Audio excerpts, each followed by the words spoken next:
All praise unto Yahweh Shimi Al Shai. Double honors to the apostles of GMS and honors to brothers that be pushing this truth in sincerity throughout the four corners of the earth. I'm going to touch on a quick topic regarding what the Most High is going to do as pertaining to a situation that you got out there within the Middle East, and how pretty much um, you got it to where these Russians, man, and the Americans are gonna have to, as pertaining to the scriptures, as you're gonna see in this the book of Ezekiel, the 38th chapter, they're gonna have a head-on collision, all right, and let's see how that's pretty much being played out there within the world as we speak. So this is from the news outlet Sputnik News, and it says Moscow will not allow NATO to drag Russia into a senseless confrontation. Now, what you have to, what we have to remember is that senseless confrontation that they're talking about here is all-out so-called nuclear World War III, of which we already are according to NATO's own description of what a World War III is. We're already in that. Okay, I did a video in the past about that, but what you're seeing here, Moscow will not allow NATO to drag Russia into a senseless confrontation, is what it says here within the scriptures here. It says, and say, thus saith Yahweh Shemi Hashai, behold, I am against thee, O Gog, and the chief prince of Meshach and Tubal. I will turn thee back. I will put hooks in thy jaws. So that's being played out as we speak, because to put hooks within the jaws of Russia is as in to drag them into a state of war with America, and you can see they're being reluctant to retaliate to the situation that the Americans are trying to put them into. Okay, so I'm gonna read a little bit of this, then I'm gonna go into what's being played out.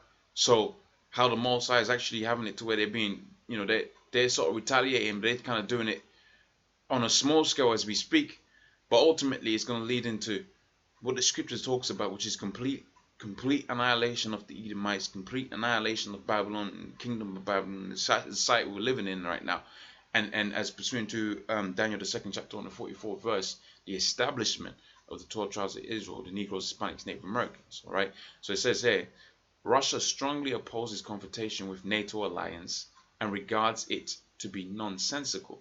Okay, Russia Foreign Minister Sergei Lavrov said Thursday. He says, Ulan Bator, Sputnik, Moscow will not allow NATO to drag Russia into a senseless confrontation. He says, we are observing an unprecedented growth of military activity since the end of the Cold War. Okay, and if you remember what the Cold War, who the players of the Cold War were, it's the same players that we have now, namely NATO, all right, America, and the Soviet Union, all right, which for the predominant part is Russia.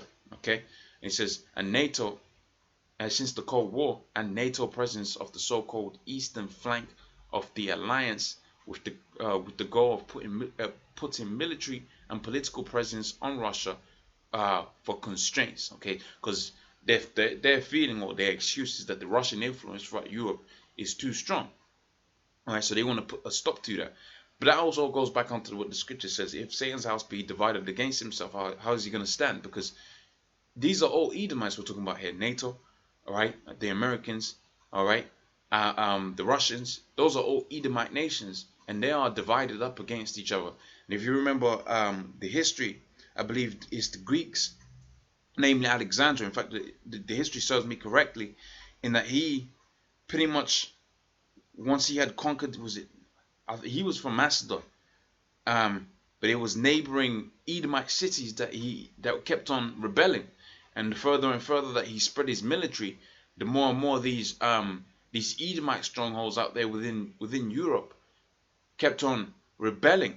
Okay, and he had to, if I remember my history correctly, he had to persistently go back and put them in check, and then go forward in his conquests. And that's the same thing you're seeing out here, in that America is the modern day Greece, Rome, Egypt, and so on and so forth. All right, Syria and so on and so forth.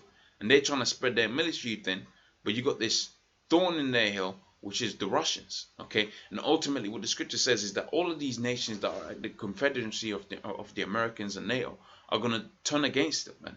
Now, not really principally America, because Germany is part of NATO, but Germany is like the individuals that really don't want to get involved with that. Okay, they sort of want to lay in the back, man. And ultimately they're gonna turn against America, man.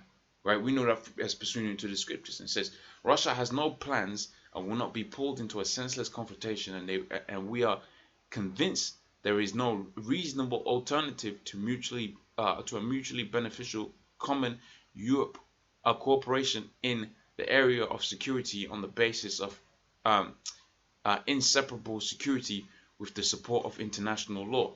Lavrov added. Okay, so that's that article finished with. Now I wanted to bring this article out because you can see what this senseless confrontation that Russia calls it.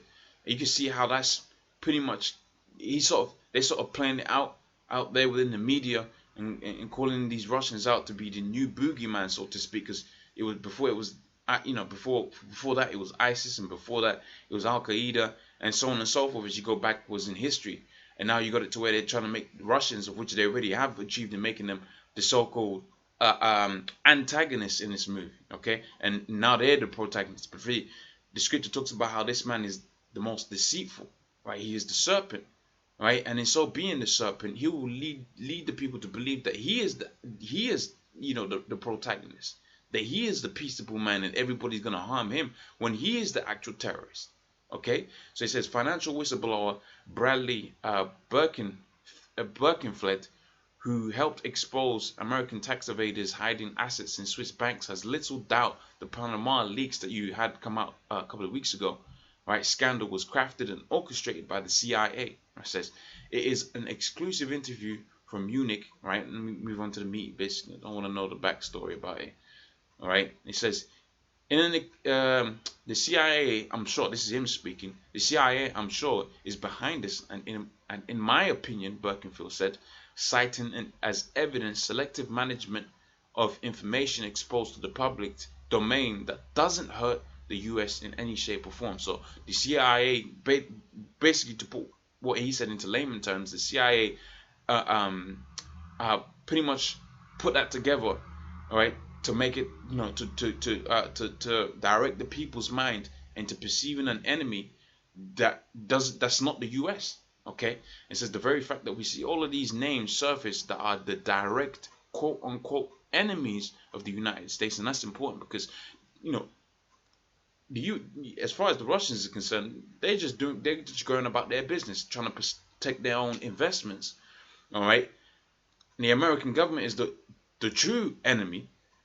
But ultimately, they're making it out like everybody else is the enemy. For instance, like it says here, Russia, China, Pakistan, Argentina, and so on and so forth. Okay, and it says we don't see we don't see one U.S. name. Okay, I'm just going back off the back of what it says here, and it says, "Oh, why is that?" It says, "Quite frankly, my feeling is that this is certainly an intelligence agency operation." Okay, so you can see some of that so-called senselessness that the Russian government is speaking about there, and as a means of retaliating, because they're gonna do something pretty much to show their own government and the people underneath their government that they have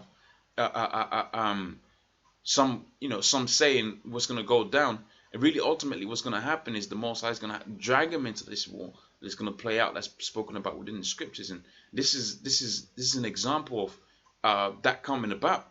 Okay, so it says the aerobatic skills of Russian pilot over the U.S. destroyer Donald Cook in the Baltic Sea left the Pentagon and other U.S. officials running for cover in Washington over aggressive